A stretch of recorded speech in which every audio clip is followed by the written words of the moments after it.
I was talking to one of my daughters the other day, and I want to be careful telling this story because the danger is that she ends up sounding silly, and that's entirely not my purpose. It was just that this conversation provoked something in my thinking. First, I want to be clear that I'm a proud father to three very capable and bright young women, and I not only love them deeply, but I respect their gifts and I love them for exactly who they are. But I thought this was an interesting conversation because it's the kind of thing that people of all ages think about. So here's roughly how this exchange went. We were driving to drop her off to visit a couple of her friends when we saw her music teacher. I didn't recognize the teacher, she did. And somehow it came out that she believed that her teacher didn't like her. I asked why. She said, "I think she believes I'm not working up to my potential." And I said, "She's probably right." Then, because I talk too much, I said this. The teacher asks that you all practice, say, half an hour a day on your instrument. And for some people, that's probably enough for them to continue improving a little bit. I had a friend, I went on to tell her, who was a professional musician who was attending Yale School of Music around the time I was in seminary. And I asked her one time how long she needed to play in order to be as good as she was. And she said 5 or 6 hours every day. So I said to my daughter, it's okay to say to yourself, I don't choose to do what I need to do in order to keep getting even better at this. But it's not really true that you can't. It's just not a priority for you. And that's okay as long as you recognize that.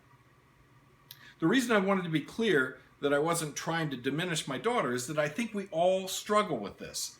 What do we want to commit ourselves to, and when is it okay just to be good enough to get by? Unless I work at a botanical garden or I'm a professional landscaper, it's probably okay to be mediocre at lawn care and gardening. At least, given my skills, I hope so. But think about this. Almost all Christians struggle with this notion in their faith lives, whether or not they realize it. There is no easy way to be a faithful Christian. As I've said, the practice of faith is in some ways similar to other things in life. We don't simply by deciding to take up Christianity become good Christians. It takes intention, thought, and action to do that. For centuries, the institutional church taught people the things that they had to do in order to be considered adequate, in order to get by, or just be in good standing. That's what we called it in our church, to be called a communicant in good standing. So you'd receive Holy Communion a certain number of times a year. 3 times, by the way, is our standard. Make a financial pledge to the church. Other churches added requirements like making one's confession at least once a year, and more often if one had committed a mortal sin since the last confession. Obviously, holy baptism is required in almost every church in order to be considered a good Christian. Confirmation is usual in many traditions. Not doing the things on the sin list, as you may have heard me refer to it. But this is the minimum. Those are the basics. Everybody does those. Being adequate is not our calling, however. Being extraordinary is. Taking up our cross and following Jesus. Loving Jesus more than anything else. Anyone who plays music will tell you that if you don't have a guitar or a saxophone, you can't learn to play guitar or saxophone. That's one of the minimums, right? And if you want to be a successful musician, you don't just buy a guitar or a saxophone and then you know how to play. You have to practice a lot, like I said before. And you have to practice more than half an hour at a time, 5 times a week, like we did when I was in school. Eventually, if you believe that you should be excelling just doing what the teacher told you to do, you'll get frustrated because you won't get better. Or you'll believe, as I believed, and as my daughter may have thought, that because you're not getting better doing what the teacher asked of you, you don't have the potential to be better. And I'm not telling you that you need to pray every day a certain number of times, although praying is helpful. I'm not saying that you need to read the Bible cover to cover and then start over from the beginning, although reading Scripture is helpful. I'm not saying that you need to be participating in Christian social and civic action in order to fight injustice, but that's a good thing. I'm not saying you have to be in church every Sunday, although I think that's good too. I'm not saying that you need to think about Jesus every time you face a hard choice in life. I'm not saying that you need to develop a deep faith now so that when things do go badly in life, your faith has already taken root. Because it's up to each of us to decide what we're going to do. And I don't want people to feel guilty about not doing enough. I just want to point out that faith is like any other thing. We get better at it when we make time for it. We get better at it when we practice.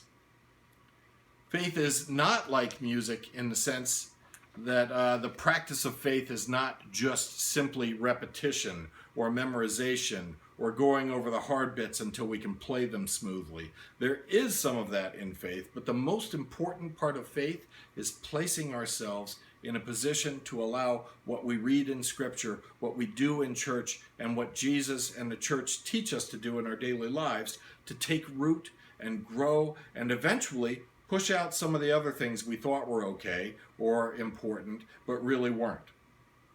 Jesus said, "Anyone who loves their father or mother more than me is not worthy of me. Whoever does not take up their cross and follow me is not worthy of me. Whoever finds their life will lose it, and whoever loses their life for my sake will find it." Remember what Scripture teaches us about love? Love isn't the affectionate feelings we have for other people or even God. Love isn't about our emotions. It's about our actions, not our haphazard choices. We've all seen couples, for instance, where one partner is unkind to the other and then buys them flowers or does something else that's nice, and then a week later does the same thing. And it happens in that cycle over and over and over again. Love is our consistent action to build up a relationship for the sake of the other person. So Jesus is saying, if you want to find your deepest purpose and meaning, you'll find it through your commitment to living as I've taught you to live. You'll find it through the consistent and joyful practice of Christian faith and love, meaning not just piety and worship, but commitment to transforming the world and all of our relationships through our thoughtful presence and action within the world and within our relationships. There's another thing about both music and faith. If you don't take joy from them, you won't keep practicing them. And it's okay to say to yourself, this isn't a priority for me. I just don't want to do these things. This is not part of my life right now. That's fine. But know what you're giving up. Know that the issue isn't that you don't have the capacity. That was the important lesson that I wish someone had taught me before I gave up playing music as a high schooler. We think we know what we're doing. I'm just not good enough, or I don't have time for this, or I'm not really enjoying this, like I thought. Like all kinds of people think at that age. We say it about all kinds of things, including faith. The problem is not lack of potential. The problem, particularly with faith, is that no one ever told us what it would really take to realize our potential. I grew up with priests who were lovely people, but who expected very little of me outside of being present during confirmation class and not screwing up when I was serving as an acolyte. And eventually, I left church because I thought that's what church was about, showing up and not screwing up anything. I gave up church for much the same reasons that I gave up music. It didn't give me joy, and I didn't see that I had any potential. That's a failure of my imagination, but with all due respect to my priests whom I loved, it's also a failure of vision and leadership. I hope that people who leave church or who reject the church recognize that they're giving up something before they can truly understand what they might have had, the same way that I gave up on playing music before I became a real musician. Growing in faith and love to the point of flourishing gives us a very different perspective than we had before. I can't tell you what it will look like for you. I can only tell you what it looks like for me. I've been practicing for decades, and I still feel like I have a lifetime of learning ahead of me. But the way I hear the world and see the world and live in the world is fundamentally different than it was before I devoted myself to becoming a Christian. I think the reason so many people have walked away from church over the last half century is that minimum attitude, like the practice half an hour a day, 5 times a week music students. On the one hand, I can sit down and listen to Ella Fitzgerald or Yo-Yo Ma, and I can appreciate listening to them. But on the other, I know that there is no way I will ever play music that way, partly because I never had their talent, but also because I never tried to be a musician. In the same way, until I devote myself to the love of Jesus, to intentional love of justice, of people who are different than me, of people who haven't heard or understood the gospel, of prayer, of worship, then I can observe and perhaps even appreciate the effects of faith, but I won't know the fullness of my potential through Jesus. And the world will be less because of this.